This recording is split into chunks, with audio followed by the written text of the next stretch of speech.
the Democrats have tried to warp what President Trump actually laid out. Look, it's no secret that Republicans have a diversity of views about the wisdom of borrowing hundreds of billions more to send out more non-targeted money, including to many households that have suffered no loss of income during the crisis.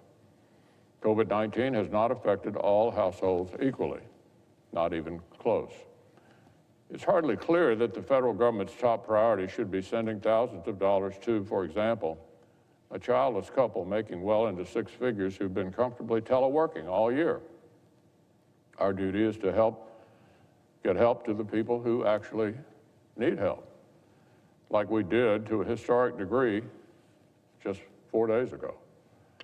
But above and beyond that discussion, the Democratic leaders have broken from what President Trump proposed.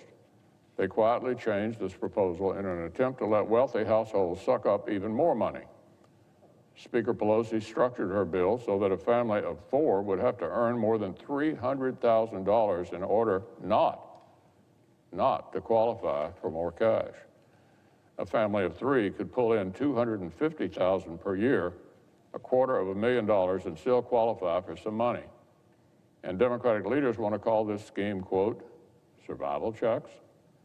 Only my friends, Speaker Pelosi and Democratic leader, could look at households in New York and California who make $300,000 in households where nobody has been laid off, where earnings did not even drop during the past year, and conclude these rich constituents of theirs need, quote, survival checks financed by taxpayer dollars and borrowed money.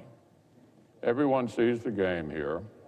These are the same Democrats who proudly blocked the entire aid package for months because they tried to hold out for special tax cuts for rich people in blue states.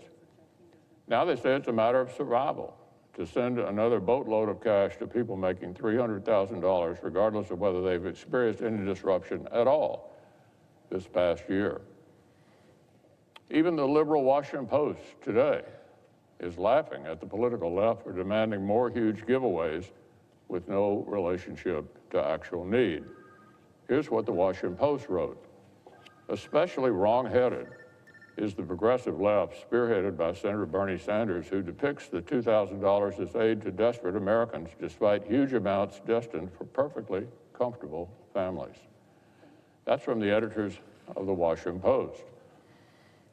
The Wall Street Journal, usually their opposite number, actually agrees.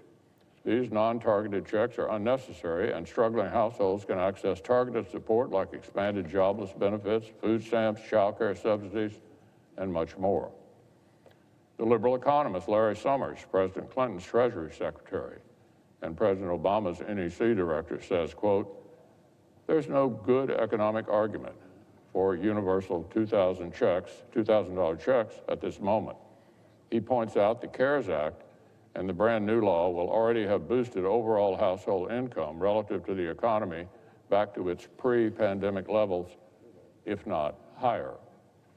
If specific struggling households need still more help after the huge historic package that was just signed into law 4 days ago has taken effect, then what they will need is smart, targeted aid, not another fire hose of borrowed money that encompasses other people who are doing just fine.